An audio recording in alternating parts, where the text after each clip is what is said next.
Magandang araw mga kaalaman na hinog. Sa panahon ngayon, sino ba sa atin ang hindi nangangarap na makatapak sa ibang bansa? Makita ang magagandang tanawin, maranasan ang ibang kultura at makalayo kahit sandali sa ating pang-araw-araw na buhay. Pero alam nyo ba na marami sa atin ang natatakot mag-apply ng visa dahil sa mahaba at magastos na proseso? Ang magandang balita, mga kaibigan, para sa taong 2026, mas maraming bansa ang nagbukas ng kanilang pinto para sa mga Pilipino nang walang visa. Ayon sa mga ulat, ang Philippine passport natin ay mayroon ng access sa 77 destinations nang hindi na kailangan ng traditional visa. Oo, 36 dito ay visa-free entry, 38 naman ay visa on arrival, at 3 naman ang nangangailangan lamang ng electronic travel authorization. Ibig sabihin, mas madali na ngayong magplano ng bakasyon, magnegosyo o kahit mag-explore ng ibang kultura nang hindi nadagaan sa nakakapagod na proseso ng visa application. Kaya sa video na ito, ibabahagi ko sa inyo ang 10 bansang bukas ang pinto para sa mga Pilipino ngayong 2026, mula sa mga paborito nating destinasyon hanggang sa mga bagong bukas na oportunidad. Pang-una sa ating listahan, Singapore. Ang Singapore ay nananatiling isa sa pinakapaboritong destinasyon ng mga Pilipino at sa magandang dahilan. Wala pang 3 oras ang biyahe mula sa Maynila at pagdating mo, English-speaking agad ang karamihan, kaya walang language barrier. Dito makikita mo ang iconic na Marina Bay Sands, ang napakalinis na Gardens by the Bay at ang sikat na Sentosa Island na puno ng mga theme park at beach. Ang pinakamaganda, ang mga Pilipino ay naaaring pumasok ng walang visa at manatili ng hanggang 30 days.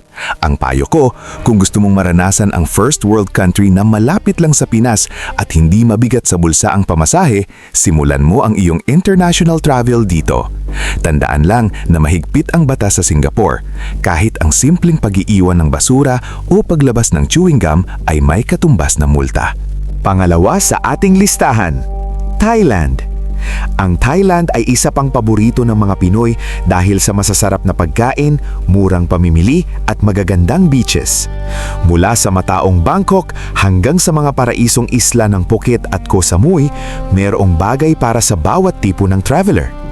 Ang mga Pilipino ay pinapayagang pumasok sa Thailand ng walang visa sa loob ng 30 days. Ang payo ko, subukan ang kanilang street food. Siguradong mabibighani ka sa pad thai at mango sticky rice nila.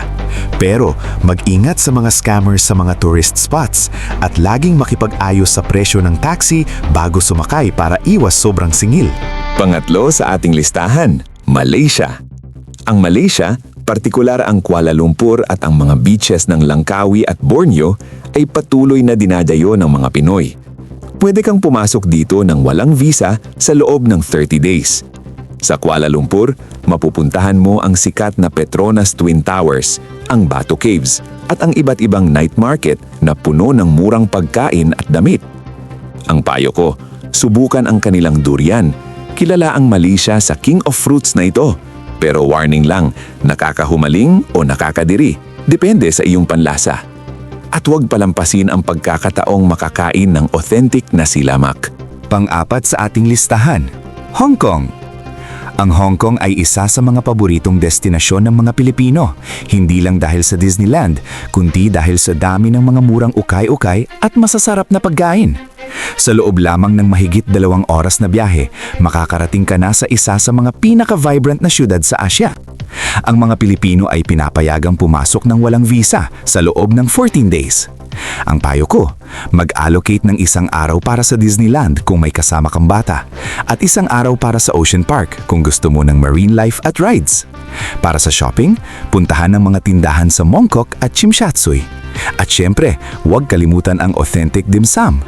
Panglima sa ating listahan, Taiwan. Magandang balita para sa 2026.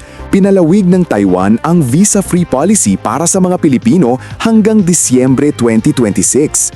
Ibig sabihin, hanggang katapusan ng taon, pwede kang pumasok sa Taiwan nang walang visa sa loob ng 30 days. Pero may kondisyon.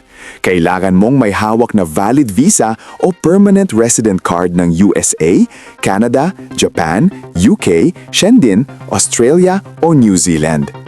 Ang payo ko, kung ikaw ay may ganitong mga visa, samantalahin ang pagkakataong ito para bisitahin ang Taipei.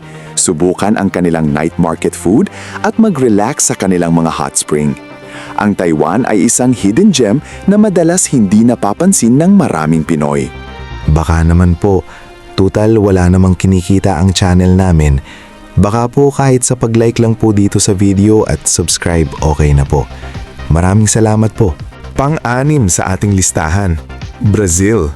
Sino bang mag-aakala na sa kabilang bahagi ng mundo, sa South America, ay bukas ang pinto para sa mga Pilipino? Oo, ang Brazil ay isa sa mga bansang nag-aalok ng visa-free entry sa mga Pilipino. Maaari kang pumasok dito ng walang visa at manatili ng hanggang 90 days. Dito mo makikita ang iconic na Christ the Redeemer statue sa Rio de Janeiro, ang napakalawak na Amazon rainforest, at ang world-famous na beaches ng Copacabana at Ipanema. Ang payo ko, ang Brazil ay isang dream destination, pero planuhin ng mabuti ang budget dahil mahaba ang biyahe at medyo magastos. Kung magtutuloy ka, huwag palampasin ang pagkakataong makasayaw ng samba at makatikim ng tunay na Brazilian churrasco. Pang-7 sa ating listahan, Israel. Ang Israel ay isang bansang puno ng kasaysayan at spiritual significance. Para sa mga Kristiyano, ito ang Holy Land, ang lugar kung saan lumakad si Jesus. Para naman sa history buffs, ang mga lungsod tulad ng Jerusalem at Tel Aviv ay puno ng mga archaeological sites at museums. Ayon sa Official Gazette, ang mga Pilipino ay maaaring pumasok sa Israel nang may visa on arrival. Ang payo ko, ito ay isang once-in-a-lifetime experience na sulit na sulit. Bago pumunta, magbasa ng mabuti tungkol sa cultural at religious sensitivities at maging handa sa mahigpit na security check sa airport. Normal lang ito sa Israel. Pang-8 sa ating listahan, Morocco. Kung gusto mo namang maranasan ang kultura ng North Africa, ang Morocco ay nag-aalok ng visa-free entry sa mga Pilipino ng hanggang 90 days. Isipin mong maglibot sa makukulay na souks, markets ng Marrakesh, sumakay ng kamelyo sa Sahara Desert at matulog sa isang tradisyonal na riad. Ang payo ko, ang Morocco ay isang sensory overload sa pinakamagandang paraan. Makulay, maingay, mabango at puno ng lasa. Subukan ng kanilang mint tea at huwag matakot makipagtawaran sa mga lokal na tindera. At tandaan, magrespeto sa lokal na kultura. Magbihis ng konserbatibo lalo na sa mga religious sites. Pang-9 sa ating listahan, Uzbekistan. Isa ito sa mga bagong bukas na destinasyon para sa 2026. Simula Enero lang taong ito, pinayagan na ng Uzbekistan ang mga Pilipino na pumasok ng walang visa sa loob ng 30 days. Matatagpuan sa gitnang Asya, ito ang puso ng sinaunin Silk Road, kung saan makikita mo ang mga makasaysayang syudad ng Samarkand at Bukhara na puno ng mga moske at palasyong may nakakabighaning Azerbaijan tiles. Ang payo ko, kung ikaw ay isang history at architecture lover, idagdag mo ito sa iyong bucket list. Medyo mahal ang biyahe, pero sulit dahil sa kakaibang karanasan na hindi mo makikita sa ibang lugar. At ang pang-10 sa ating listahan, Kazakhstan. Ang Kazakhstan ay isa pang bansa sa gitnang Asya na nagbukas na rin ng pinto para sa mga Pilipino ngayong 2026. Maaari kang pumasok dito ng walang visa sa loob ng 14 days.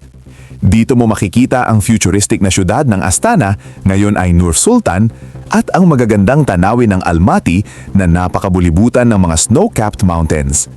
Ang payo ko, ang Kazakhstan ay para sa mga adventurous na traveler na gustong makakita ng kakaiba.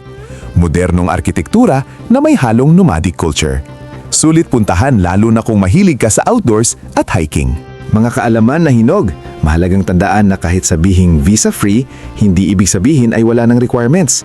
Bago lumipad, siguraduhin na ang inyong pasaporte ay may visa ng hindi bababa sa 6 na buwan mula sa petsa ng inyong pagdating sa ibang bansa.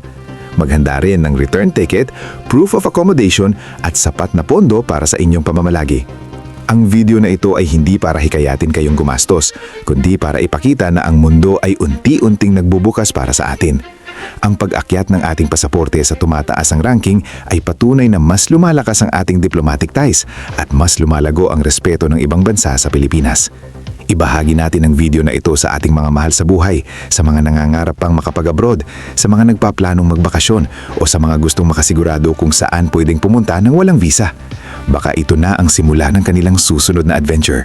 Maraming salamat po sa inyong panonood. Ingat po tayo palagi at kung sakaling maglakbay kayo, ingatan ng inyong sarili at maging mabuting ambasador tayo ng ating bansa. God bless po sa ating lahat.